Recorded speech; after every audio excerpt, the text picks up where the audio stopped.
जय हिंद दोस्तों, स्वागत है आप सभी का हमारे YouTube चैनल में। अगर आप हमारे चैनल में नए हो तो चैनल को लाइक और सब्सक्राइब करना ना भूलें। तो बढ़ते हैं प्रश्न की ओर। हमारा प्रश्न पहला है, विश्व खाद्य दिवस कब मनाया जाता है? World food day is celebrated on. तो ये मनाया जाता है 16 अक्टूबर को, 16 अक्टूबर को ये मनाया जाता है। तो बढ़ते हैं नेक्स्ट क्वेश्चन की ओर। इको विश्व का दूसरा उदाहरण जो जैव वर्गीकरण के लिए उत्तरदायी है। Example of eco poison that is responsible for biomagnification. तो उत्तर है डीडीटी। डीडीटी इसकी सही उत्तर है। डीडीटी का फुल फॉर्म होता है डाईफ्लोरो एसिटेट। यह एक जैविक दृढ़ीकरण के लिए रिस्पॉन्सिबल होता है। तो बढ़ते हैं हम। चिपको मूवमेंट इज एसोसिएटेड विथ। चिपको आंदोलन मूलतः निम्न में से किसके संरक्षण से संबंधित है? तो ये है वृक्ष, ट्री। इस आंदोलन में लोग जो होते हैं ट्री से चिपक जाते थे ताकि ट्री को काटने से बचाया जा सकता था।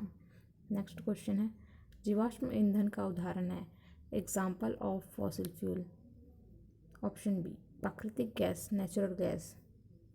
ये जो जीव होते हैं उसके जो बचे कुछ अवशेष होते हैं वो कई साल, बदर साल जब ज़मीन के अंदर जो दब जाते हैं तो ये जो गैस जो बनता है जीव अवशेष से वो होता है जीवाश्म, जीव के बचे हुए अवशेष। इसका एग्जाम्पल यहाँ पर है प्राकृतिक गैस।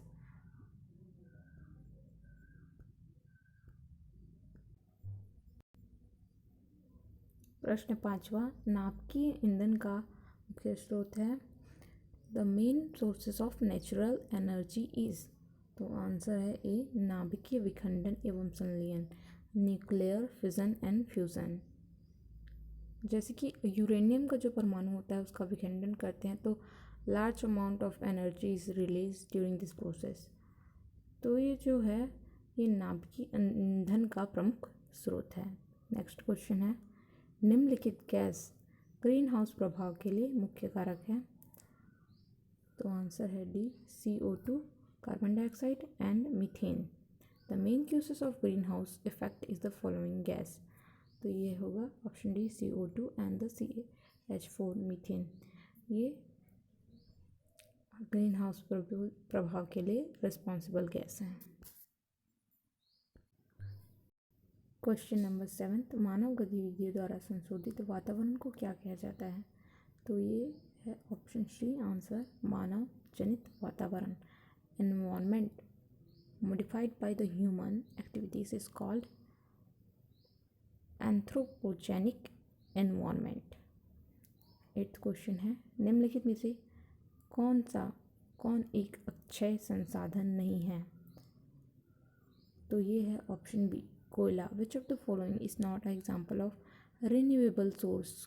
कोयला इसका आंसर है जिसको हम फिर से बना नहीं सकते। ऐसा नहीं कि सोलर एनर्जी जिसको हम फिर से क्रिएट कर सकते, ये एक टाइम के बाद ख़त्म हो सकता है। तो ये एक अक्षय संसाधन नहीं है, ये एक टाइम के बाद ख़त्म हो सकता है ज़्यादातर यूज़ करने से। हमारा 9th क्वेश्चन है, बाढ़ का मुख्य कारण क्या है? बाढ़ का मुख्य कारण क्या है? तो बाढ़ का मुख्य कारण ऑप्शन ए, वनों की कटाई और चराई, खनन एवं तीव्र औद्योगिकरण, सी, ग्लोबल वार्मिंग। तो इसका आंसर है ऑप्शन डी, ये सभी कारण हैं जिसके कारण बाढ़ आता है। Plus flood is causes mainly due to the deforestation and overgrazing, mining and rapid industrialization, global warming। तो ये सब कारण है जिसके कारण जो होता है फ्लड आता है, बाढ़ आता है। नेक्स्ट क्वेश्चन है, मृदा अपरदन का कारण है वनों की कटाई, चराई, भूस्खलन। Soil erosion is causes by deforestation, वनों की लगातार कटाई, ग्रेजिंग, जो पशु पक्षी हैं वो घासों को खा जाते हैं, लैंडस्लाइड, भूस्खलन। तो ये सभी कारण हैं जिसके कारण मृदा का अपरदन, इरोजन हो रहा है। जो मिट्टी का कटाव है ये इन सभी कारण से हो रहा है। आई होप आपको ये चैनल में जो क्वेश्चन प्रोवाइड किए गए वो अच्छे हो। अगर अच्छे लगे तो सब्सक्राइब करें हमारे चैनल को। जय हिंद।